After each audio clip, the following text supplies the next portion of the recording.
Don't look at me. I'm totally prepared. This is Corey, and this is the O The Anthem podcast. If it weren't for technical difficulties, we wouldn't be technical at all. Good afternoon, everybody. It's Rob. Welcome to episode 280 of the O The Anthem podcast. It's enough. All right, there's enough of them. I understand. Yes, I believe that's it. And we're coming to you live from the hashtag OTA LA studios, high above the 110 freeway in downtown Los Angeles, California. It's going to be a low-energy show, folks. I hope you're ready for this. Thank you for joining us. Yes, thank you for listening on your podcatcher of choice. The easiest way to find it, by the way, it is 280, so correct on that one, is at anchor.fm/O The Anthem, where you can find where we are listed on every single major podcasting app, including Apple, Google, Spotify, Pocket Cast, Dogcatcher, all of them. Yes.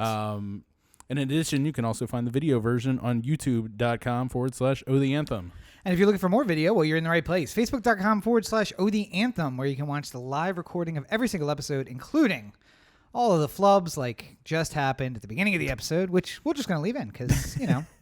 Why not? And, of course, you can find more O The Anthem at O The Anthem on Instagram and Twitter. That's where you can get in touch with us most easily. And everything O The Anthem, including the merchandise store, is available at otheanthem.com. Yes, indeed. Yeah. So, damn, don't die on us. Oh, God, I choked on my own spit there. So we are having a bit of a show the way that the Orioles are having a season.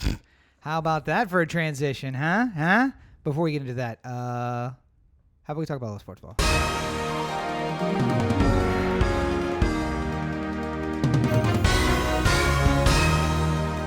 Speaking of themes I don't remember, don't even remember how that sounds. So that could have been accurate.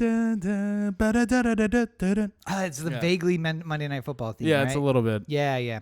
Okay, anyway, so sports ball. Here we go. The Orioles have 43 games remaining. Yes. No, 38 games remaining. Yes, that's the number. We've won 39 games this season. Mm-hmm. And we are 43 games back. So I'd call that statistical elimination. I'm pretty sure that it is. Everything is fine. We're just on our first step of making our epic comeback. Like, yes. We're gonna win 38 in a row. And every great sports movie, you're gonna laugh when we're Moneyball one of these days when they talk about our epic 43 game win streak. Which, Yeah. Well, Yankees and Red Sox lost 43 straight in a row. Yeah. I was gonna say the only way that math works is if they lose a lot of games in a row while we continue to win.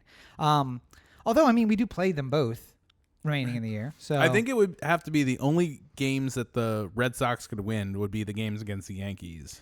Then like going upward, like Tampa Bay. Only games that the Rays and Toronto could win are the ones against the Yankees, and so on and so forth until eventually. Good news though, spot a bright light. Not the worst team in baseball this year, at least right now. Detroit Tigers with 37 massive wins.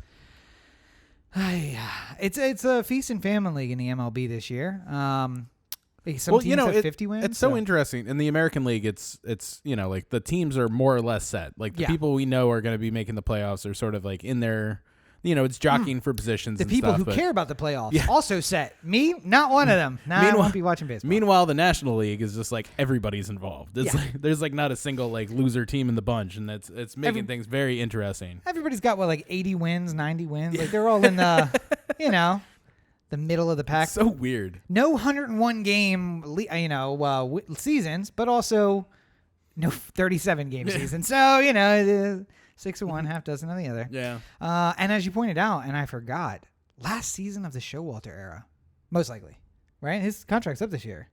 No. Isn't it? No. What I was talking about with that was the team that he manages always goes on to win the world or go to the World Series the next year. Yeah. That's what I was talking about with the Showalter era. I know, but isn't the last of the players who he brought in, isn't their contract up this year too? This is the end of his impact on farm leagues aside. Mancini would still be around. True. Chance Sisco and like a bunch of the other. But see, Michael Givens isn't going anywhere. Chance is the new GM. There's a lot of people who are not, are different than they were last year. But there's a lot of people who are not going to be playing for the Orioles next year. They've shown just enough promise to be picked up by a much better team next year. So. And Angelos is not. For instance, Chris Davis. Please, God, let somebody take him off our hands. who might be paid not to play baseball next year. He might be in a good position. It'd be hysterical, just like the Rockies called up and it's just like, we're interested in talking to you about Chris Davis. Like, really? Okay. Is he really? And somebody slaps the back of his head and he's like, yeah, no, of course, obviously, yeah. He's an impact player in an impact position. He's not going to come cheap. But Listen, we'll let him go if you, I don't know, cover half the contract that we signed with him. We'll continue to pay half of it, just not all of it. That'd be lovely. We would like the guy who operates your scoreboard, please. Who do you trade for Chris Davis? We have a hole to fill in our organizational depth chart. We're gonna send him down to AAA, get him used to the scoreboard down there. Yeah. And then if the promise shows through, then in a couple of years we'll graduate him to the majors. Bring him up. That big right field scoreboard that could be all his. It's a family business to run the center field scoreboard. Yeah. You can't just bring somebody in to do that. But right field.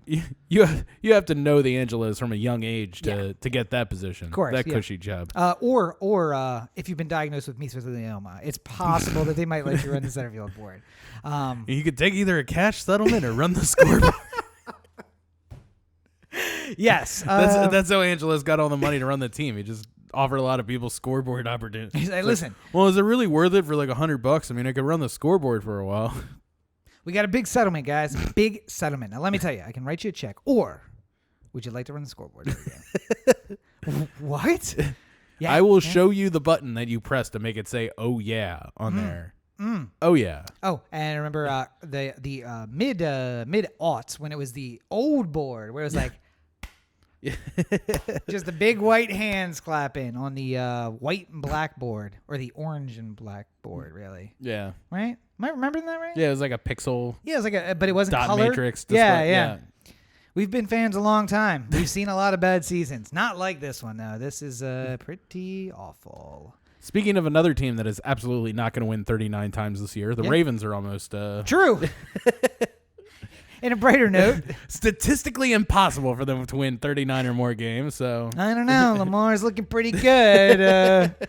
I don't know if maybe, could you count that if, like, the Browns are so scared about playing him next week that they lose this week because they're just worried about the game, or that he beats someone so badly that they don't show up for the game the week after and forfeit. Therefore, the win. See, really I think that just still counts as one win. I don't.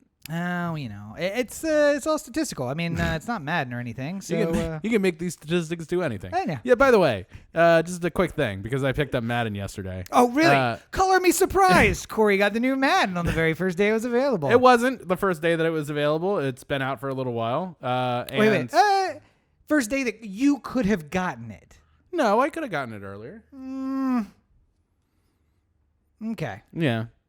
But I would say this. Playing with the Ravens, and Lamar Jackson in particular, is kind of like playing with Michael Vick back in the day. Now, when Madden 06. In my teenage years when I was playing Madden, whenever we would have some friends over and we're having like a little Madden playing party and stuff like that, there was always sort of a understanding amongst the people there. It was just like, listen, don't play as the Patriots because they're the Super Bowl champs. They're too good of a team. So it's not fair for you to be the Patriots and then as somebody else to be like a lesser run team because it's not an even match. And no playing is Michael Vick. It's not. You mean the Falcons? Yeah, no playing is the Falcons. Yes. I mean, it was basically just Michael Vick at that point. But it was just like, no playing is the Falcons because that's unfair too. But now, are you saying that now that I've been a Ravens fan and I've been playing with the Ravens on Madden for a long time, I feel like I'm grandfathered into the right to take the Ravens, Lamar Jackson, and Madden, which is really just unfair. Are you saying completely unfair? The Falcons, under their current the current way that they're set up, not the dominant team that they were with Michael Vick? Let's just say that Matt Ryan isn't breaking off 70-yard touchdown runs. Like on Madden or otherwise. Yeah. Nothing you could do to get Matt Ryan to run 70 yards. Like on Madden, he just stops and lays down halfway down the field. You'd be lucky if he gets 70 yards rushing his entire career. Oh my. But yeah, NFL football's back, so that's a bright spot, right? Yeah. Week 2 of the preseason. I like how we talked about the Antonio Brown helmet thing last week, and I was just like, maybe it'll become a bigger thing. Maybe more people will hear about this, and then it became the only thing that anyone could talk about in sports for like a week. You're welcome, world. Once again, we're on the cutting edge, and nobody gives us credit. By the way, don't have your drafts in week 1 Oh, the preseason. of the preseason. Yeah. Because things like Antonio Brown and Dak Prescott and Give it Ezekiel 3 Elliott. weeks. 3 weeks is the money. good amount of time, because the fourth week, Lamar will go out there and throw one pass, and then they'll be like, "That's a good game. Come out." Yeah. Also, if Wrap them in anybody bubble wrap immediately. If anybody Send goes- Trace McSorley out there. if anybody goes headhunting during week 4, like watch the rest of your season, because people are just going to be coming for you. So it's like, it's the Pro Bowl. It's just this side of the Pro Bowl. Like, all right, everybody get your starters out there. We're going to play a little game of touch, and then we're going to let the second and third string guys beat up on each other. That'd be great. And then most of the game is played by the fourth stringers, who are just like, they only got 50 spots set. I got 2 spots I can make here. Unfortunately, I can't make the game this weekend because my new job as a furniture mover starts on Sunday. So I want to thank the organization for the opportunity to come and play. they were very firm about it. I was like, "Can I please start Monday?" And they were like, "No, It's like, I'm on we Monday need Night you Football. on Sunday." So it's like, I have one last chance to play in an NFL game, something I've been working for my entire life. Sorry. Listen, the Shift starts at 6. the Smiths got to get their piano across town. I don't know what to tell you. I'm sorry. It's a lot of sports talk for people who don't know a lot about sports. Fourth string guys don't make the team, and then they go back to their regular jobs. Yeah, that's sort of the And what do you the do long and short of it. if you could be a fourth string offensive lineman? What do? You move furniture. It's not like a lot of other. You go be an NHL goalie. Is that like a backup job for an offensive lineman? Like, you're big and you're good on your feet, and you can't play real sports. You go play NHL. Is that basically how that You got to works? skate to be able to be a goalie, first of all. And also, I the know. people who play goalie are usually not very fat guys. Oh, really? Yeah. No, is it just the pads? Yeah. It's just, you see, they have pucks being shot at them at 100 miles per hour. Yeah, but wouldn't So being fat help usually, that too? usually you just wear pads to protect yourself from that. Learn something new every day. Just thought it was a sumo It's like- wrestler. That Yeah, I was gonna say, you're having your Sam Seaborn moment, where it's just like, I just got back from the hockey game. I don't understand why they don't just put a sumo wrestler in the goal, give him a bucket of popcorn, and they never get scored on. It's like, you'll get scored on constantly. Why Yeah, not? but it would be fun. Alternatively, walrus in the goal. I think that's the way to go. Lots of blubber, not going to hurt him. Alternatively, maybe get a tusk through the gut of somebody, which I just think would be Oh, fun. that would be nice. Yeah, it's all good. So In hockey they have they don't specify the injuries. It's like a lower body lower injury. body injury. You just see Sidney Crosby have a tusk through his neck, and it's just like he has an upper body injury. He's gonna be out for an undisclosed period of time. Did I see that's damn it. What's a car called with the casket in the back and the A hearse? hearse? Did I see a hearse pull up to the back of the the back of the rink there? No, it's fine. Don't worry about a thing. I saw him trying to wedge his body into a square wooden box, but the tusk wouldn't fit. They were afraid to pull it out. Bad luck. Some Canadian thing. I don't know. Some Canadian. I don't know. They have walruses, right? Isn't that Kevin Smith's movie with the Canadians? Tusk. Yeah. Yeah. Right? Yeah. Justin Long. Yeah. 2 names you haven't heard in a while. Kevin Smith, Justin Long. They're still there. They're still alive making movies. Kevin Smith has a new Clerks coming out. Yes. A Clerks remake. reboot. Yeah. Remake of the Clerks. Yeah. And I just don't know. If you're Silent Bob, who do you get to play Silent Bob? Well, no, he's playing Silent Oh, Bob. that's so, right. yeah. Yes, you get you and Jason Mewes to Yeah. play you and Silent Bob and all the Jay. usual people are going to be in it too. I'm just saying, I don't know. When Smitty first started out, there was a lot of me thinking well, maybe at some point he's going to get a little bit more. I don't want to say sophisticated because it makes it sound like he's nothing but a shock jock or something like that. But I mean I was hoping that there would be some more adult fare coming from him. Did you see Tusk? Yes, I did see Tusk. Adult fare. It was not good. Did you see Yoga Hosers? No, I refused to. Speaking I of just adults, couldn't have that happen to his me. daughter's Johnny Depp's daughter. Yeah. Both in Yoga Hosers. Both Yep. adults now. I saw the trailer and no, thank you. Yeah, no. I gotta say, there's gonna be a list at some point who's directors whose first movie made you think they had a lot of potential, and then who flushed it down the drain doing buddy movies with their friends. Number one on that list, no matter who puts the list together, Kevin Smith. That's going to be who it is. It's like you got Ben Affleck to star in your movie. I really, and that's the thing. Like, I really enjoy, like, even the original View Askewniverse, like up until Jay and Silent Bob Strike Back. I was just like, it's all pretty good, and then I was just like, got real meta. Yeah, got real meta. And then, got real aware of Kevin Smith at that point. And then he lost all the weight. And listen, no offense to anybody, but you can't have a guy who's been heavy his whole life lose a bunch of weight. It's not going to help your process. It's just going to be more about you. Yeah, Orson Welles just got fatter. Yeah, that's the way to go. That's just the way get to up go. to 4 bills. Anywho, I think that covers it for sports. You think that's enough for sports for this week? All right. So enjoy week 3. I've come from up high and saying as soon as we're getting into Orson Welles talk, we're probably done with sports. And we're going to enjoy football for a couple more weeks, and then we'll cry at the end of the baseball season and pretend it never happened. So that's our recipe for success, and that's been Sports Ball.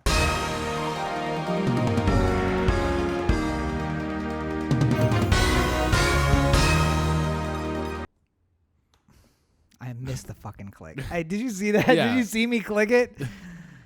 If it weren't for technical, I don't even know what to say anymore. Well, and that's a good transition to everything else that we have to talk about today. I don't know what to say anymore. It's all kind of a mess. So at the top of the list, Corey, in the past, if the year wasn't 2019, I don't know if we talked about this last week. We've talked about too many things. It's possible that the world ended in 2012. Mayans were right. World ended, and that we're all in purgatory. Did we talk about that last week? Yeah. Okay, because we talked about it in private life. I don't know if it was last week or maybe the week before, but I know we talked about it. Yes.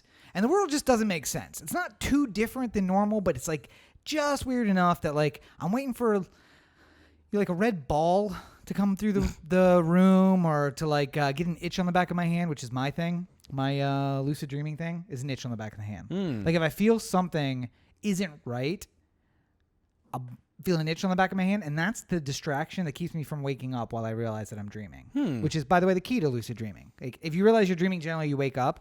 When you can control it, you want to make sure you have something that distracts you. Some people pinch their hands. Some people pinch their own faces in the dream. So now you know. Have a distraction. Mine's scratching the back of my hand. So anyway, I'm scratching my hand because I feel like we must be dreaming, or we're in purgatory, a world where 2 congresswomen from the United States, congresspersons from the United States, who support the state of Israel to the tune of $1.8 billion per day, were denied access to the state of Israel. Their visas were rejected at the request, and you're gonna think this is funny because I'm gonna say something and you're gonna say, "Oh, well, that must have come at the request of Iran, North Korea, Russia, one of our enemies." No. At the request of the President of the United States. Of the same country of which these Congress people are coming from. Yes. Yeah. Yes. I don't... this is where we are. This is what it's a weird world. It's unusual. Now, to be fair, both women are, in fact, Muslim. Yeah. One of them is a displaced Palestinian. Is from a family of displaced Palestinians. So, check mark on the maybe we wouldn't have let her in otherwise. However, the president asking to keep them out, actual Nazi. So, weighing out those two things, I would say you would defer to Palestinian women going to make a little bit of noise, but we're not really down for the whole Nazi thing, given, Israel. I made this point in the pre-show. I think it's a very reasonable thing to bring up here. We are in a fascinating time where the way that political leanings happen on an international scale way more now than they ever did before. Yeah. It used to be that if you were a far-right leader in England, you were significantly different from a far-right leader in America. Well, I mean, everything's different. I mean, because the far-left candidate in the UK would never get on a ballot in the United States. Just, Right. You are too far to the left. Yeah. Basically what it was just like the scale, like where a far right leader in England was basically a moderate in America. Bernie Sanders has the Liberal Party in the UK being like, if you want to be a Tory, call yourself a Tory. We don't like conservatives here, Bernie. But now it's more and more like everyone's on the same. If we're all on the right or we're all on the left, it's the same everywhere. Yeah. More than it ever has before. Yeah. And I feel like Netanyahu and Trump are in the same sort of like we're on the right blood pact thing that's going on. Do want to correct you about the ever has been before, because there was another time where people on the right got together and they said we have nothing in common except for the fact that we have right-leaning governments. And then a bunch of people on the left said, hey, you're pretty crazy left, and I'm neutral left, but we should get together and do something about these right governments. And then they had a World War II, and they settled. Oh, I'm sorry. We thought we settled that whole thing, and then it turns out that 2019 it comes roaring back. Came right on back. And irony, my grandfather, D-Day +3, went in to fight Nazis, and here I am again fighting Nazis. He did it to keep to crush Nazism and make sure that it would never spread again. And then the party that he supported his entire life brought it right back here to America. So, also, he's a huge racist. So, I mean, he probably would not be... He'd be okay with it? He'd probably be okay with it. To be fair, he would be rocking a MAGA hat every day. He would. He would absolutely. He would find an opportunity to white power all over the place. He's not a good man. But... it's so funny. Still try to kill Nazis. I'm just saying. Yeah, a guy who, generally speaking, conservative, not a great human being as far as I mean, I love him, but not a great human being. Yeah. Still went to kill Nazis. Still said, you know what? I don't like you as a person. I don't think you deserve. I don't to agree exist. with your worldview. Yes, but a worldview then 80 short years. Well, no, he would look at people of color, people with different sexualities, people who weren't white men in his country, and be like, I don't know why you're being so uppity. But then he said, you know what? I'm going to have to go across the ocean and kill me some Nazis because we can't allow this. I like how uppity is like not a slur, but it's something that's only used in the position of a slur. Oh, yeah. Like you knew exactly who I was talking about. Like if I said that dog is uppity, nobody would be like, stop it with your racial slurs. Yeah. But if I said that person is uppity, then you immediately in your mind start thinking about who I might be speaking of, Yes, you probably use that in place of another word that we don't use in polite company unless you're the President of the United States. Or the former President of the United States in the 80s. Or English is an interesting language. Yes. But, this guy who he literally, probably thought that this is a white man's America. I mean, he would rock a MAGA hat, but went across the world to fight Nazis voluntarily. Yeah. And now here we are. A lot of people did, though. Nazis and everyone together. But no, my point was this, that, yes, it has happened before in history when Hitler said Aryans are the number one race. Mm-hmm. And if we go way down on this list, near the very bottom, we find the Japanese. And midway up, not halfway, but around there are the Slavs, like, I don't know, Italians. Yeah. But we all find ourselves on the right side of this spectrum, so friends, right? Cool, yeah. And then everybody else who is just like, what do you mean? Not okay with the Nazis? Well, yeah. Like, what do you mean the Americans don't allow everyone to vote? That seems like it's not fair. But, compared to the Nazis, we'll take the Americans. So let's go kick some Nazi ass. Needless to say. Yes. It's happening again. Yes, it's happening. I think that in the end, having Trump tell Netanyahu not to let them in is probably better for their brand. Anywho, I don't know if BDS though. I don't get what the reason for their trip to Israel was to begin with.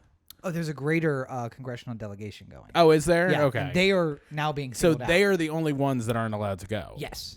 Oh. And it's not like all of Congress, but it's a delegation, and they are not allowed. They weren't given visas, so because their support for BDS, by the way. Gotcha. All right. Well, I seeing as now they're the only two that where we're gonna go to Israel and not anymore. Yeah. I feel like it worked out for them in a way. Like, I mean, listen, yeah, it supports the BDS movement to say like, well, now I won't even be spending money on or the government on my behalf won't be spending money on a hotel or dinner or anything. yeah. And we've been saying that the fastest government of Israel basically has no interest in the history or the religion, that in fact really just is a right-leaning government that is using these terms to, where they're talking about Judaism and they're talking about Jews around the world coming in, but in reality they just want a far right-wing militaristic government to be supported by the United States. And real hard to get that funding increase through. I mean, I'm sure the Republicans will vote for it, but newsflash, Republicans don't hold the purse strings anymore. Yeah. So I imagine that the, what is it, AIPAC or American Israeli something, AI something, will be like petitioning money for, to increase the $1.8 billion per day that we spend in Israel. Mm-hmm. And you're going to be hard-pressed to find enough votes to get that to happen. Yeah. Now,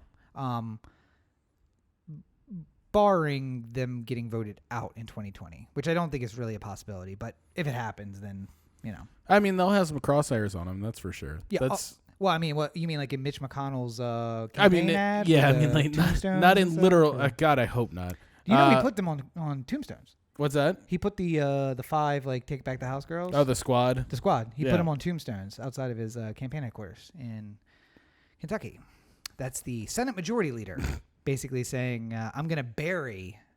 I felt bad immediately for making a reference that also included killing people. Yeah. And felt awful about it. And now I find that he has actual tombstones there. Yeah, and the Youth for Mitch or whatever, where they were like choking and those spry 60-year-old youth for Mitch people. Youth is a real relative term. No, Hans Moleman out there going like, "Give him hell, Mitch." Surprisingly young, disenchanted white men. I don't know if you've seen in the news recently, Corey, but there's a movement amongst young, disenchanted white men who feel as though the world just isn't fair anymore. Yeah. Because when you've been on top for so long, equality feels a lot like fucking oppression. What do you mean I gotta actually compete for my job? How fucking dare you? Do you know who my dad is? You're considering a woman? I thought you said there was math involved in this. I feel like perhaps you need to rethink your qualifications. Listen, I know a lot just by the basis of me being born white and man. So, isn't it white and male? White and male. See, you're not getting it. Listen, I feel It like might I have need used to your been job. white and male, but now it's white and man because I said so. Spoke it into existence. Thank you. Please get me my coffee. To the guy across the Yeah. table. To the guy interviewing him. Like, listen. Get Jay, me my coffee, Raul. Get me some coffee, and I'm going to explain this to you. All right? So, so we get paid every 2 weeks, or is it bi-monthly? What's the deal? What do my quarterly bonuses look like? Yeah. Fail upwards. I have so many things. Anyway, so yet another sign that the government in Israel is right-leaning, fascist, and God, I can't. I've been trying while we were talking, and I kept getting distracted by humor. There is a word for the government there where it's not about Judaism, it's about something else. And it just means like militaristic self-support, like clothed in religion. Damn it. Zionism. Zionism. It's essentially just a Zionist government where it's just like, we're the chosen people, so we can do whatever we want. Concentration camps, we know a thing or two about those, so we're going to open up some of our own. Which also, by the way, is the alleged reason why they were denied visas because they were going to talk about that, or they mentioned entering the Palestinian territories or going to like Jenin, which was bulldozed, which was a concentration camp that was like the world said, "Hey, what's going on in Jenin?" And then they bulldozed the whole camp and were like, "Jenin? We've never heard of that place before." There's like, nobody here named Janine. Sorry, no Jenin here anymore. I think no, Janine Garofalo lives in America. You have to look in America. That's where you are, yeah. The scarier thing is, and the world leaders just like, oh, okay. The scarier thing is just the idea that kind of we're referencing earlier, where these right wing governments who really have nothing in common and are very different in their right wingness, basically just saying, here's a line down the middle. If you're on this side of it, you're a friend of ours. Yeah. And one interesting point I think you brought up in the pre-show is just that, like, then you have some on the left that, by the way, we think of it like a spectrum. It's not really a spectrum. It's more like a circle, because you get far enough left and you start eking over to the right. Yeah. And so Trump like buddying, North Korea. Yeah, Trump buddying up to Kim Jong-un is like, well, I mean, it's a communist government, so that's far left, right? Like, why would Trump care about that? But when you get to that far side of it, it's... I feel like when you're so communist, it like on the level doesn't work, then you've gone around to the right side. Yeah, and you notice that where he's not going to Venezuela. He's not going to Cuba. Right. Places where it's more what I would call more traditional communism, where we're just like embargoing them and into trying to kill them into non-existence. But nonetheless, I think it's scary. It's scary that basically all of these right-wing governments, and like Marine Le Pen in France almost won the presidency there. Mm-hmm. Boris Johnson in the UK. And by the way, again, the U.S. elected prime minister, and it's weird because the Conservative and Liberal Party are so different in the UK, but Trump has moved the Conservative Party in America like so far to the right, and Boris is like trying to pull his party like, hey, we hate brown people too. Yeah, we don't like immigration. We'd build a wall, but you know, the channel. So, yeah. Like, what if we just burn the dock? Does that work for you? Can we do that? And just like seeing him struggle. What if we just put up a gate between Northern and Northern Ireland and Ireland? Would that work? Yeah, sure. Why not? Surely won't end spectacularly worse. It's funny seeing him try to drag the party to like relative right towards where Trump is to be like a Trumper, but seeing that he can't do things that Trump does, like the idea of socialized medicine, there is no question. Yeah. There will always be socialized medicine. So I just imagine Trump showing up to support Boris Johnson and be like, you know what? We got rid of that Obamacare in America, and we're going to start working on the national health.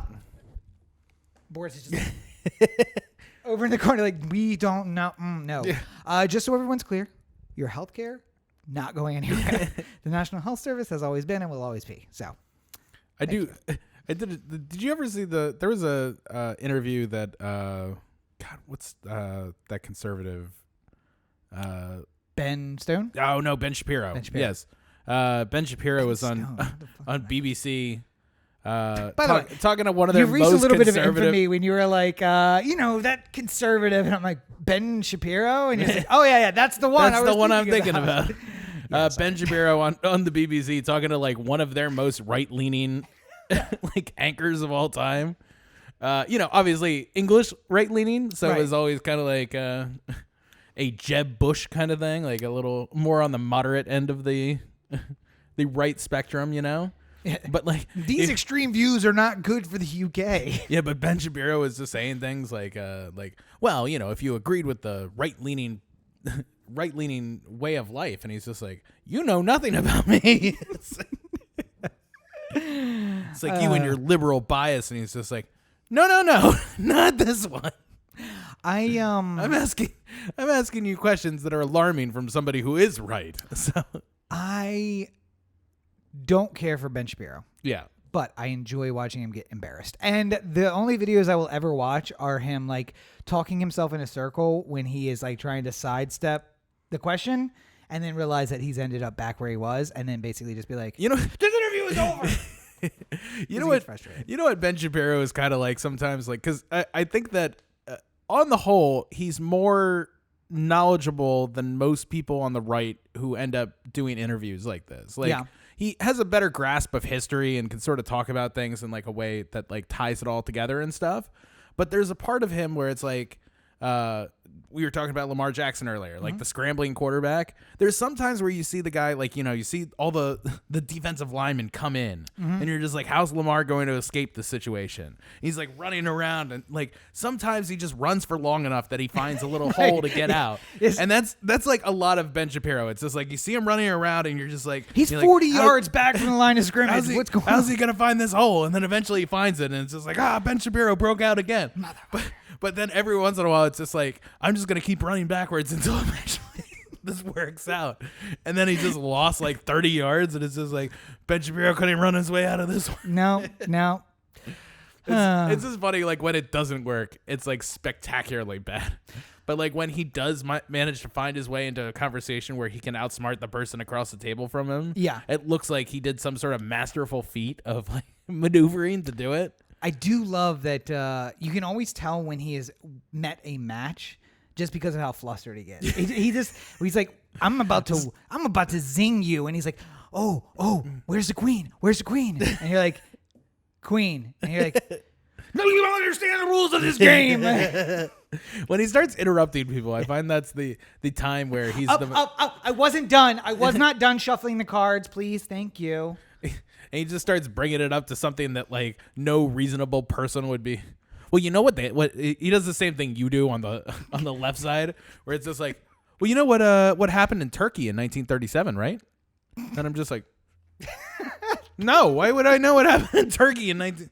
Oh, well, because it has a lot to do with the conversation we're having right now. Are you talking about the Armenian genocide? We were 1927. We were talking about healthcare. Yeah, Turkey in 1937. Doesn't ring a bell? I'm not even having this conversation anymore. I'm out. That is exactly what he does. And that moment is just so good for me because maybe I enjoy it too much because of that. Maybe it's like, oh, Ben, you got to give him the extra jab. You got to tell him what he didn't know. Prove you're smarter and then walk out. Yeah. That's the key. But I do have a solution to Ben Shapiro, Benjamin Netanyahu, all of them. Yeah. There's a really great solution that will solve all of these right-leaning conservative problems. I think I know where you're going with this. Guillotines. Just hear me out. Guillotines solve all of these problems. It doesn't solve one problem, though. CBS and Viacom. They're trying to come together. Guillotines, they take things apart. So it would not solve the CBS Viacom merger, which is official. Now they're coming back together. What an incredible reach. And much like the after effects of a guillotine, it's very Frankenstein-y to try and sew the head back onto this corporate beast of CBS Viacom.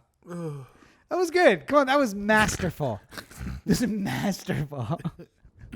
Universal being like, please don't use our intellectual property in your strained analogy. Oh my gosh! By the way, working for a YouTube company really helps. No claims will be made on content less than 10 seconds. Yeah, not web content, but sound content. So theoretically, we could actually use some bumpers. Oh, some 10-second bumpers? So long as they're 10 seconds or less. So we would need to soundboard it to make sure that they were 9 seconds. Yeah. 9 seconds, and that's it. But we could actually bumper with some actual music. As long as it's less than 10 seconds. So, and we still can't use web content. So if it was like, got him. By they, I mean, my company can still claim that, and they would still put a claim on it and get all of those big advertising dollars that we're getting in. Yeah. Because if you guys have been watching on YouTube at all, you'll notice that we run exactly 0 ads on the material, unless we've used something copyrighted that gets claimed. So then all of a sudden something comes up. Then all of a sudden it has ads in it. And some jerk who works for me is putting ads. Putting ads in all your things. Yes. And I also love when it's a channel that we particularly don't care for, who doesn't run ads, we drop like every 4-minute ads in. So they have like a 25-minute video, and there's ads literally every 3.5 minutes all the way through. And it's like, nobody's watching this. It's like, that's not the point. We're going to kill your channel. Anyway, Anywho. CBS and Viacom, Frankenstein, corporate head, back on. So I said, I think it was 5 years ago. It might have been longer than that they split. I don't remember exactly when it happened. I feel like it was while we were doing the podcast. We talked about it. So it had to be in the last 5 years or so. Because it was just like, what happens now? Like, is every company going to get rid of their... I don't know if we talked about the split. I think we might have talked about other... So, I mean, like, there's a lot of things that have been going on. So, CBS and Viacom, for people who are unaware, were at one point a company together. And, Viacom includes... CBS owned... Or Viacom owned CBS. If I remember correctly. Because CBS was one of their... we're still off game. I go. Yeah, there we are. CBS, Viacom owned CBS and MTV and VH1 and a bunch of stuff, I think. Right. BET. Yes. And Viacom kept Paramount. Yeah. And they were like, we've got the crown jewel. And now 5 years later or whatever, it's a merger because CBS has got Big Bang Theory. And what were you thinking, Viacom? Anyway, anywho, CBS and Viacom were together, and then eventually they split to create two different companies, all still owned by the Redstone family, even though they were two separate entities, to be run by the sort of hand-picked successors of both of those things. Philippe Damon for Viacom and Obi-Wan Kenobi, is that his name? No, and why am I forgetting? Les Moonves at CBS. Les Moonves. Yeah.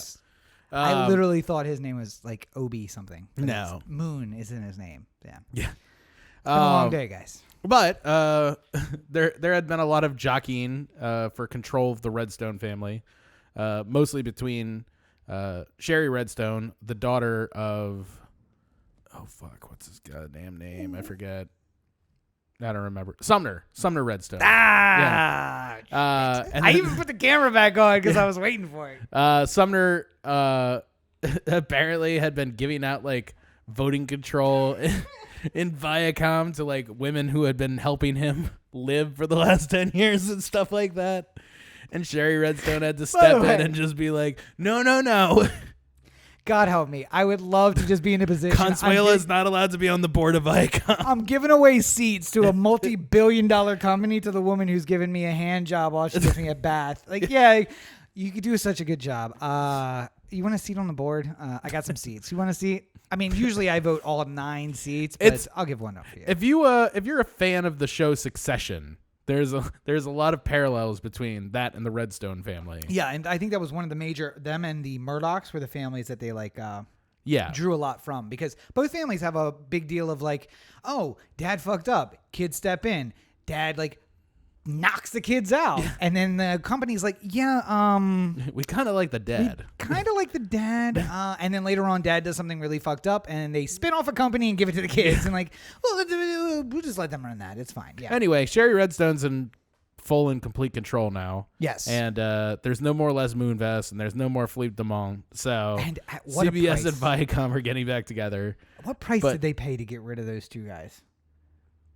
Well, I mean, the original price on getting rid of Les Moonves was incredible. Yeah. But it's looking more and more like they're never going to have to pay that. Because the more the legal system is getting involved, the less likely it looks like Les Moonves is going to be able to recuperate any of that money. Yeah. Now, granted, it might leave CBS's, like it might leave the CBS Viacom checkbook. True. Like it might go into an escrow account that would hypothetically go to Les Moonves, but will more likely go towards paying off people that Les Moonves affected. That golden parachute's got a lot of holes in it on the way down. Mm-hmm. So hopefully he saved his nickels. Built for speed. Yeah.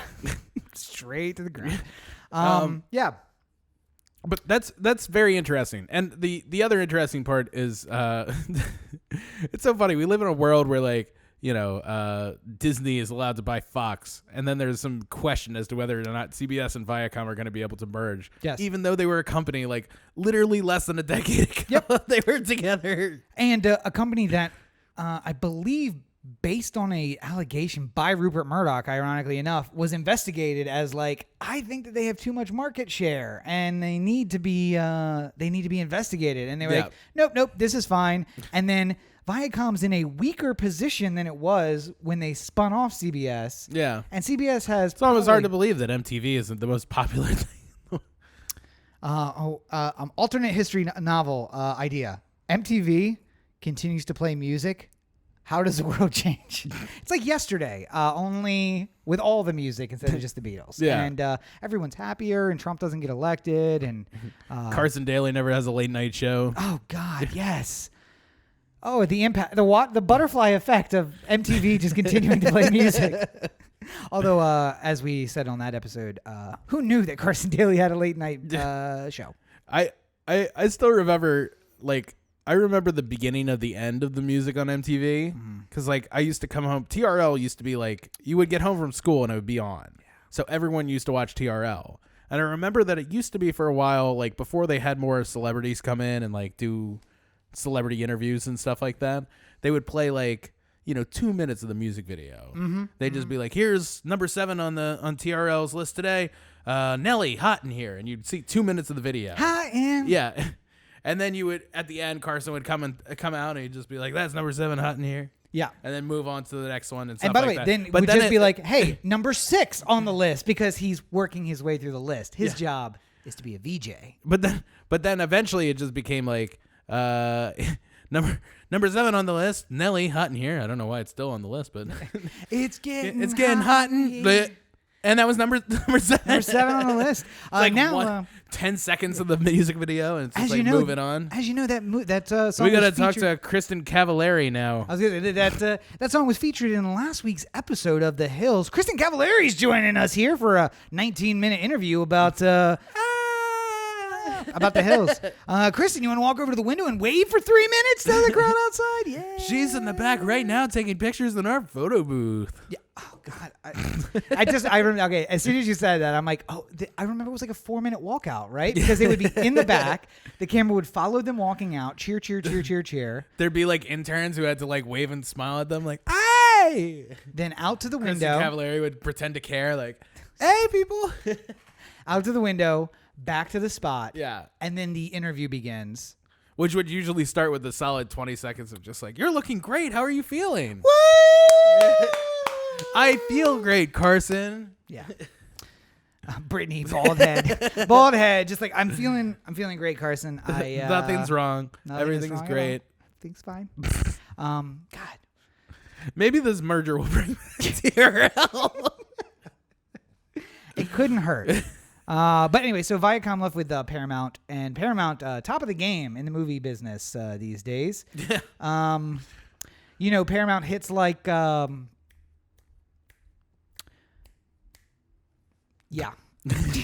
King's Dominion. Booksmart. Was Booksmart Paramount? I think so. No, that's A24. No, was it? Yeah, A24. Pretty sure. They had a weird Booksmart was you know what? I think it was New Line. Okay. There was like, I think, I don't remember. We have There's all of the information of the entire world accessible to us. Except that when you start typing it, it's going to start like... It's not because I have the studio mode on, so we're not going to... Booksmart we'll see. Studio Movie Grill. Okay, that's right in my wheelhouse of searches. Okay. Booksmart movie? What studio released Booksmart? I really don't want to tape up the whole thing. Look in the Wikipedia. It's probably going to have it on the side there. Okay. Like in the little... Annapurna. Annapurna? Annapurna. Yes. Yeah. Annapurna Pictures. But there was another one too. It was like there was many companies. Studios. Sanchez, United Artist. Oh, it was United Artists. That's the one I was thinking about. Like people who... There's a couple studios that have managed to survive only to release like one movie a year. Yeah. And then you like go and you're just like, oh, Columbia's still they're still making movies? Do you know who owns Columbia? Who? Viacom owns Columbia TriStar. So if you remember I don't think it's Columbia TriStar anymore though. No, they broke this. I don't think there's TriStar anymore. Yeah, I think it's just Columbia now. God, it's so weird that we've lived through a lot of things. Sometimes I just imagine like somebody coming back, like, I don't know, Orson Welles coming back and like going like, all right, so what's the situation with all the studios now? And it's like, well, we have Disney and that's about it.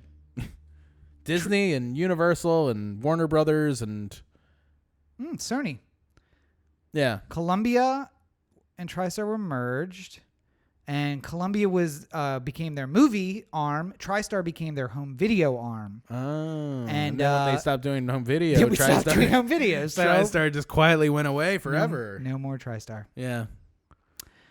Anyway, CBS Viacom, yes, they were broken apart, and they said it wasn't too big, but then they broke themselves apart, and then now they want to come together, and maybe they will be blocked, or it could just be, people reaching out to the president saying, hey, wink, wink, nudge, nudge, maybe this is not a good idea. But as Corey pointed out, Disney was allowed to purchase Fox, which other than the local news stations and the sports network, basically means they control Fox News. And Fox News, yeah. They control 40% of media basically now. One company, 40% of media. And only one company in history has had $5 billion movies, Disney, with Toy Story 4 now. They own 3 animation studios. How many major animation studios are there in LA? 4? 4. So they own 3 of them now. Yeah. The only one that they don't own used to be under their control and was spun off. So it's like, they're not ours. It's not the same thing. They own ABC. ESPN. Yeah. Jesus Christ. Yeah. So, we're all going to be wearing mouse ears eventually. One day. The world. All the studios will just be Disney eventually. It'll be Sony, a division of Disney. I'm about to go out to the WB lot. WB, it's that division of Disney. Yeah. Look up on the water cooler and you see the ears. It's what is that movie where all of the 80s and 90s TV stuff was in it? And Ready Player One. Yeah. It's gonna be that. Disney will be Ready Player One, where it's like everybody's just in this virtual world and everything is controlled by one company. By Disney Plus. And there'll be a mouse somewhere beating people to say, I need you to animate faster. I really do think Disney Plus is going to be interesting because they're talking about doing a bundle with it. See, now you're talking about supporting the mouse, all right? I'm talking about mouse guillotines and you're talking about supporting the mouse. Disney Plus is going to be interesting because I think they're going to bundle all the Disney so it'll be Disney and Hulu and ESPN Plus all on the same Oh, yeah, by the way, which is called basically cable. Disney bought Fox. Yeah. And they were allowed to keep Fox's share of Hulu, which gives them majority ownership with Hulu now. Yeah. So they're going to bundle Plus and Hulu and a bunch of cable stations into a bundle. Yeah. Which gives you cable. Oh, and you'll get your local ABC affiliates in the Disney bundle. I'm sure. So in case you want to watch the 6:00 news. So we've cut the wires only to end up right back with cable. Thank you, Disney. You now have 8 services which cost the same amount as cable and give you all the same things you had on cable. On the plus side, though, Star Wars, Marvel, all the good stuff will be on Disney Plus. You will not be able to see it. Here's the other thing that I find fascinating. Now, I'm gonna call this one a little early. I don't think that Apple streaming service is gonna work out as well as they planned. No. Because I'm hearing a lot of things that they are trying to rein in the content creators. They don't want to have you remember when House of Cards first came out? Yeah. And you were just all right, let's see what Netflix does with its own original studio. And then all of a sudden, the first episode, you have nudity and killing people and everything. And you're just wow, they're going for it. Good. Apparently Apple is getting in pilot episodes of things. And they're just all right, so this person says, damn it, at one point, and we're going to need that eliminated from their show. Yeah. Just oh, really? On top of the fact that of their slate, they had 8 shows that did not make it to production. Yeah. Approved shows ready to go that then they had creative differences before they got to production. So they canceled them off the slate. And I'm how are you going to have a network, a Netflix style, content creation when, 30-40% of your slate gets eliminated because you can't deal with the content creators. And then how many people are going to go back a second time when your Deadwood show turns into well, gosh darn it, Willie, I just wish you would think twice about that. And then the gun gets edited out and Grado shoots first. And I've gone down a rabbit hole. Yeah. You don't know anything about Star Wars, so you missed that. Except that it's Greedo, not whatever. Grado. Grado? Greedo. Is it Greedo? Yeah. I thought it was Grado. Greedo shot first. Greedo shot first. Anyway, not important. What was I saying? Nothing. Disney's taken over. About the Disney Plus thing though. Yeah. The lucky news is you and I and most of the people won't be able to afford it because the economy is fucking tanking, and Disney Plus will be like $45 a month because that's how they get you with cable. We'll get in there with like 3 months of free service, and then bam, $45 a month, and we can't afford it anymore. They're actually talking about going the other way of doing that. Like, we're Disney. We don't mind if we lose a lot of money for a while. So we're gonna start with a ridiculous. I think the Disney Plus, just Disney Plus by itself is gonna be like $4.99 a month or something. Something really low. Fuck. And then if you got like the whole bundle with Hulu and Disney Plus or with ESPN Plus, it was going to be like $12 a month. So they were going to be a loss leader for a while. Yeah, I mean they're going to do what Netflix did. Or Movie Pass, where they were just worked out well for them. Let's have this impossibly unstable business model that just gets a lot of people to join, and then after a couple of years of them getting really nice and comfortable with the mouse, then we're going to jack it up to $45 a month, and then. Yep. Well, but again, I don't know if even... And when some parents realize that they're not going to be able to just put their kid in front of Little Mermaid for the day, they're just like, yes, $45 a month, whatever you say. I don't care. Whatever. How much? $400 a month? Deal. I'll still pay it. Wait, unlimited? Okay, yeah, that's fine. How many times can I watch Little Mermaid in a row? Unlimited? Okay, I'll do it. But no, my point is that we won't be able to afford it. They start giving out free cameras so they can monitor how many kids are in the house to judge how much they're going to charge. You had eyes on your screen. According to your latest mouse cam, there are 4 kids in your house. So your Disney Plus membership is going to be $300 a month. Luckily, mine will always be free. But even if it's free, the way that Trump is ruining our economy, I may not be able to afford it. Yeah. Because turns out... We're going to have to be like hobos cutting up one little bean soon. Oh, man. I had a comment. I'm going to hold it back. Back on track, which was the recession. Oh, turns out the president saying, hey, we're not in a recession doesn't actually stop the recession Not from good coming. enough? Yeah, it's funny. I think that, not that he was a huge racist, but Reagan put off the recession in 85 and 86 by just being like, no, economy's strong. It's great. It's going to be fine. Savings and loans collapse, and then we had a recession. But Trump is like, the economy's middling, it's all right, and Trump's like, nowhere near a recession, and the markets just tank because they're like, well, I mean, he lies about everything, so that must mean bad things are coming. Yeah. So not only are things pretty horrible, but now it's going to be pretty horrible with inflation, which, telling you, living in LA, the one thing we don't need, inflation. Yeah. Housing prices are already going up 7% a year, and I need my dollar to buy more, not less. Thank you, Trump. Well, what's really like at the heart of all this is the China tariffs. Wait. You're talking like we're in some kind of trade war, Corey.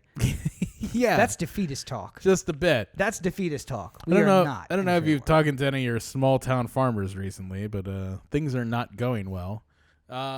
Listen, putting tariffs on Chinese goods just means American goods are cheaper. The Chinese are paying the tariffs, which makes life easier for Americans. Except that the Americans eventually pay the tariffs on behalf of you're basically like, much like if if I said that I was going to come over to your, like I'm coming over to your work to help you record some things today.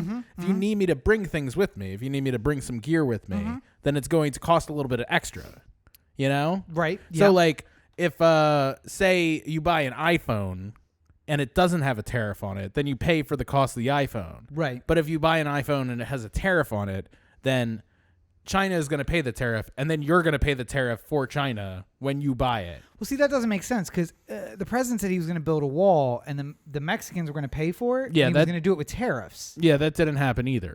Oh. Because that just ends up being us paying for it. Oh. Yeah. Well, then why did he take defense budget money to build a wall? Because he really wanted that wall. Oh. That's the reason. Well, and now sorry to burst your bubble. I mean, now we're in a trade war and a recession, and basically, like, again, my tweet of the week, not mine, but the one I saw, tweet of the week, was basically the news for the last 2 years has been the video that runs before a Call of Duty game starts up. It's just like all of the things that went wrong right before Call of Duty Revolution starts up. And it's like, you got to put down all of these armed protesters. We don't call them Antifa. We call them something else in the game. I'm going to design a game, and I'm going to call everything the opposite of what it is. So you're going to call Antifa fascist? Another suggestion was that we got to stop using the term Antifa. We have to say anti-fascist and then make people argue why being anti-fascist is somehow a bad thing. Yeah. Because they apparently, by the way, the smart people in our country have said, convinced the smart people in our country have convinced the smarter people in our country that Antifa stands for Anti-First Amendment. And that's why they are shutting down protests, because they are anti-First Amendment. So there's that. Yeah. Recession, Nazis, Viacom and CBS. I mean, dogs laying down with cats. Everything is going wrong right now. Everything's going horribly awry. Just like this show. So I guess the two last things to cover, because we're going a little long. Interesting update for the Jeffrey Epstein story. Yes. We talked 2 weeks ago. Was it 2 weeks ago about the story? Yes. Yes. It was either 2 weeks ago or last week. I can't remember. All running together. And Corey had made an excellent point on that show, and again in the pre-show meeting this week, where he was talking about this is the kind of conspiracy theory that will never die, because there is no clear answer to any of the questions, and even if there was, we won't get it. So there will always remain questions. It's also the kind of situation where any fact that somebody offers can be used by either one of the parties.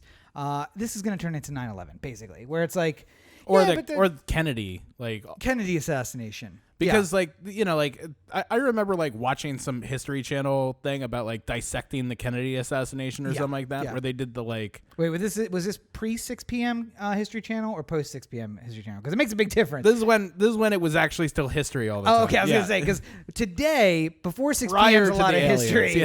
After 6 p.m. a lot of aliens. So things. This is when you could turn on History Channel and expect to see Nazis almost any time of the day, no matter what. No matter when it was. In black and white, though. Yeah. Not like the news. Not the news in color. In black and white. Not like Fox News. You could just turn on History Channel and you'd be more than likely to see Adolf Hitler giving some sort of speech. Oh, I remember those days. They were good days. When the Nazis were on Followed by TV. some sort of reporter or some sort of author of a book going David Attenborough. Yeah, just going this is the beginning of where Hitler started to get scary. This was the beginning of the end for Nazism. You remember those days back in the mid-2000s when they were like, Nazism, been dead a long time. We don't have to worry about that. Memories. Yeah. Anyway, so conspiracy, Epstein conspiracy. Yeah. Turns out he actually wrote a will 2 days before his suicide. Mm-hmm. So does that change your opinion from the show the first time that you offered it? No, and you know what? I think what the real problem here is going to be is that there's not ever going to be. I don't think if there is a valid conspiracy theory out there, which could be the truth, there is one. Jeffrey Epstein killed himself. That's a good conspiracy theory that I heard. I'm saying I totally if that could 100% definitely be what happened, right? Mm-hmm. I'm not acting like that's not a reasonable expectation here, but the thing is that it's so. They're never going to be able to convince anybody otherwise. No, and there's no piece of information that comes out that makes people feel better about the situation, and that's part of the I mean, when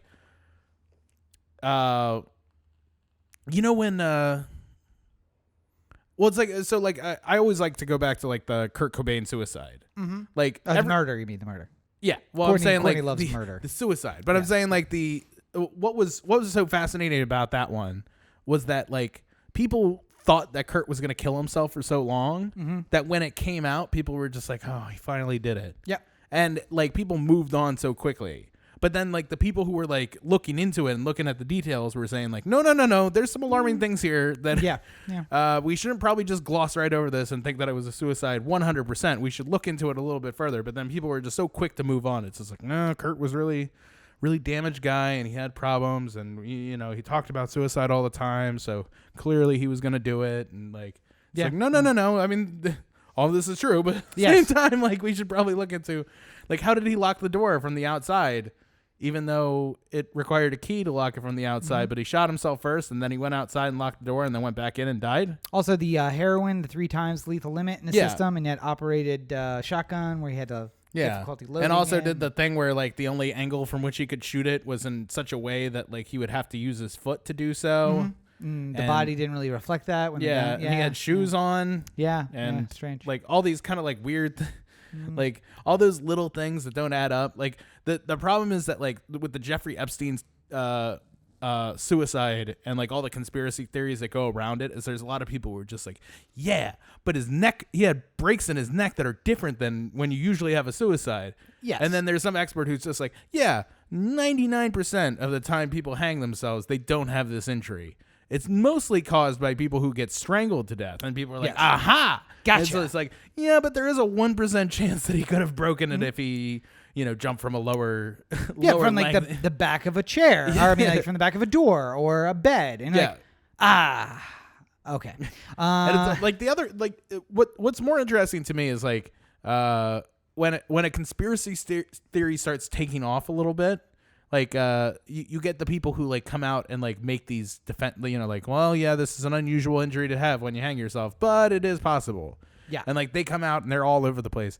And then the ones that are a little bit weird are like, it's just like, so it turns out that no actual security guards were working that night. It was an actual, they weren't trained correctional officers. They were just people brought in to fill in a shortage. Yep. And it's just like, nobody really needs to talk about that. Yeah.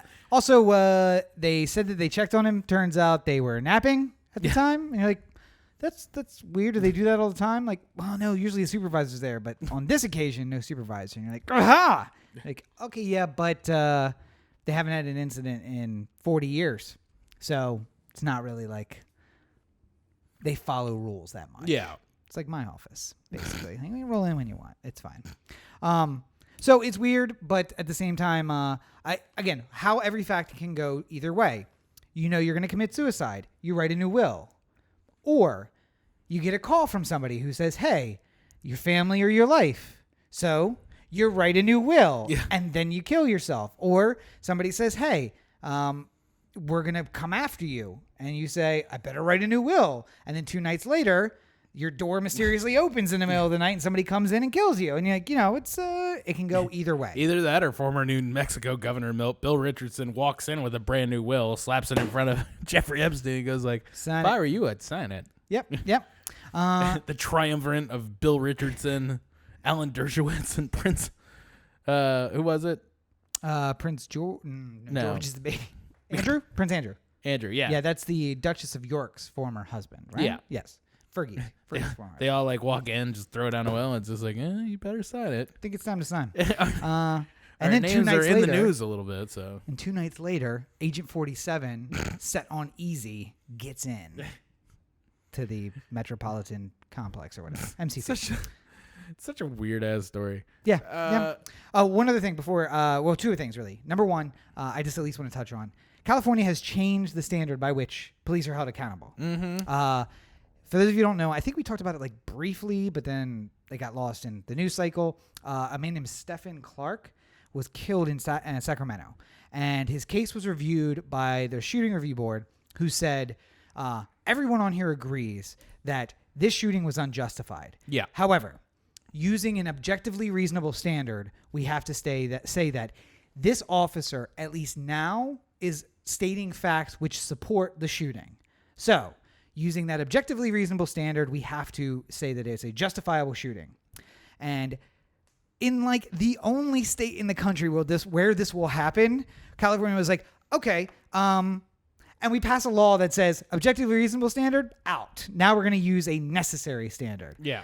Which means that not only it has to be the last use of force, there have to be previous uses of force ahead of time, unless it's an emergency situation, which I would take to mean you're Somebody's being fired running at you with a gun. Yes. Which actually I don't think would qualify.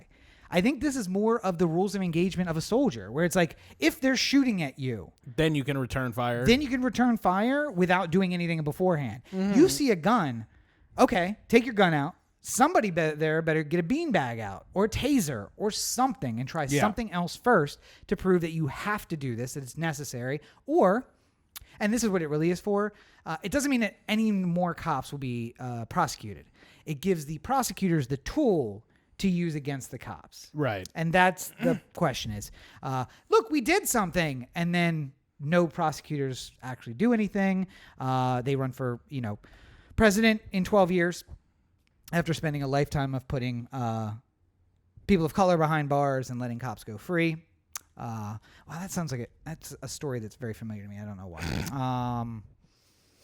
Anyway, so before we get out of here, though, I do want to talk about one thing that was really important, I think, this week. So if you don't mind, I think that we should take a stroll on down to the Baltimore corner. Where you get the straight dope? Absolutely. And a quick note, only because not a lot of information is out. But today, just before we went live, Justin Brown, who is the attorney for Adnan Syed, put a short post up on his website that said, "We filed writ of cert to the Supreme Court for Adnan." Now, the case was still with the Court of Appeals of Maryland, and there have been like 400 amicus briefs filed that were just basically like, "Hey, you guys fucked this up, and you should just think about on your own hearing the case again." Yeah. And there was no movement by the court, and apparently there was some whispering that there would be movement. So Justin had asked for leave from the Supreme Court to file late, which he got. I don't know if you guys don't know how the Supreme Court works. You really just need one justice on your side, because one justice will grant you leave to file late, or leave for writ, or any number of things. And then when you file your writ, you just have to have one justice who says, "I'm going to take this to the table." And then it goes to the table. And you need 4. And you already got 1, remember, because 1 brought it to the table. But you need 4 total who say, this is worth hearing. And then it can come up. And I would say that, at least given the makeup of the court now, there's probably 4 who would want to hear it. Of course, the difficulty is there's 9 of them. The other 5 are the problem. However, as I pointed out in an argument before, I didn't look up his name before we started. Do you remember? Gorsuch? Gorsuch! Look at you. Johnny on the spot. Look at the big brain on bread. Look at the big brain on bread.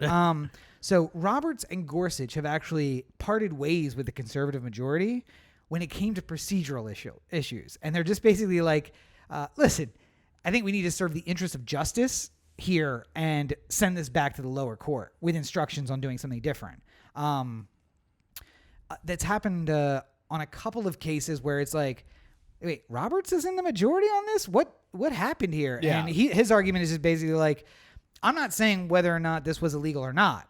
I'm saying that the end result is unjust, and therefore you have to go back and start at the beginning and do it all again. Which, by the way, is really the argument that Justin's been making all along. It's like, make him put on the evidence again, allow him to have good counsel, and for us to know about cell towers the way we know about now, and to have Asia on the stand like we do now. Yeah.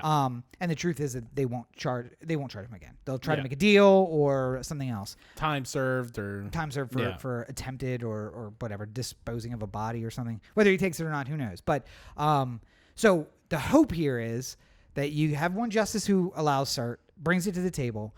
I think you have the other 3 liberal justices who at least get it in the argument phase, and then a couple of justices there where you only need 1 of those 2, and you obviously can't lose any, who say something here was not done correctly, or the interests of justice are served by at least giving this guy another bite at the apple. Mm-hmm.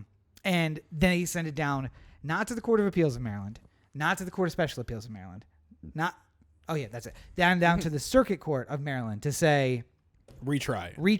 And the truth is that they do send it to the circuit court and they say, or to the Court of Appeals, and they say, Court of Appeals, great. Hold hearings not inconsistent with this opinion. And the Court of Appeals is just like, all right, so you told us to go fuck ourselves. So we're going to say unfuck ourselves and pass it down, and unfuck ourselves and pass. Oh, no, because Court of Appeals actually, or Special Appeals ruled in his favor. So basically it's upholding the Court of Special Appeals decision to give him a new trial. So we'll see what happens. And Wheel of Justice turns very slowly. So writ was filed now, which means that it would come up for the first time for consideration in the spring of 2020. Yeah. Which means it comes up for argument earliest fall of 2020. Yeah. So let's say they take 6 months for a decision. Decision comes out in spring 2021. Back down to the Court of Appeals, which can take 3 or 4 months to process and put out. Back to the Court of Special Appeals, another month or 2 to process. Back to the Circuit Court. I mean, we're looking at like 2022. Before any kind of real impacts could potentially be felt. Before it's in the Circuit Court again, where the judge could give him bail, which has been denied at every phase. But they might, correct me if I'm wrong here, but even if they agreed to hear it, they wouldn't necessarily put it on the docket right away either, right? No. And so, I mean, like, you know, even if hypothetically under the best case scenario, it could be heard, or arguments could be heard in the fall of next year, they might not actually bring it up until like spring session of the following year or fall session of the year, you know, the following year or something like that. Could be any number. They have a summer session too. They haven't recently because some of the justices are getting a little old and they just chose not to schedule a summer session. Sometimes they do a short summer session.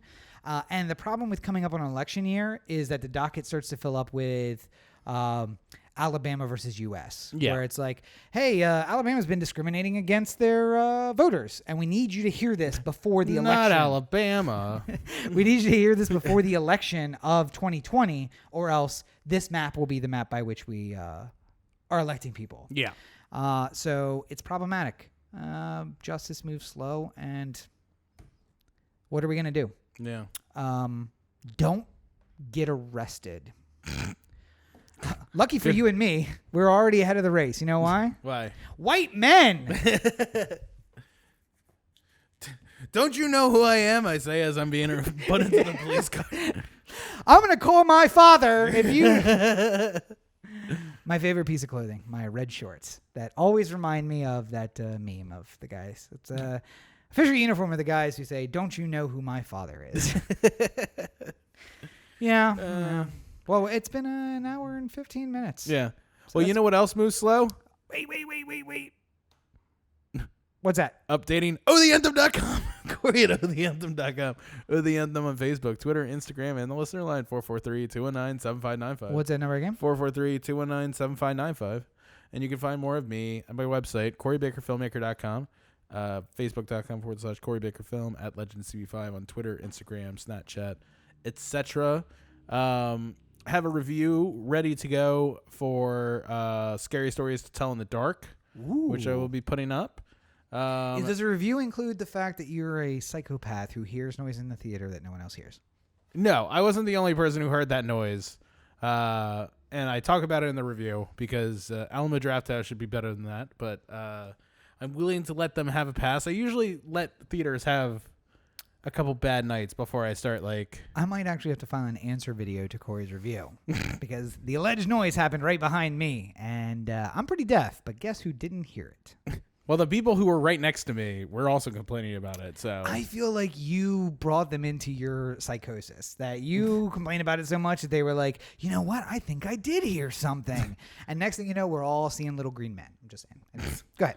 Anywho, we'll probably try and see a movie at some point this week. I think we should discussing some Hobbs and Shaw, perhaps. So yeah, I mean, I really wanted to see Hobbs and Shaw in a place where it gives the least amount of money to Hobbs and Shaw. AMC.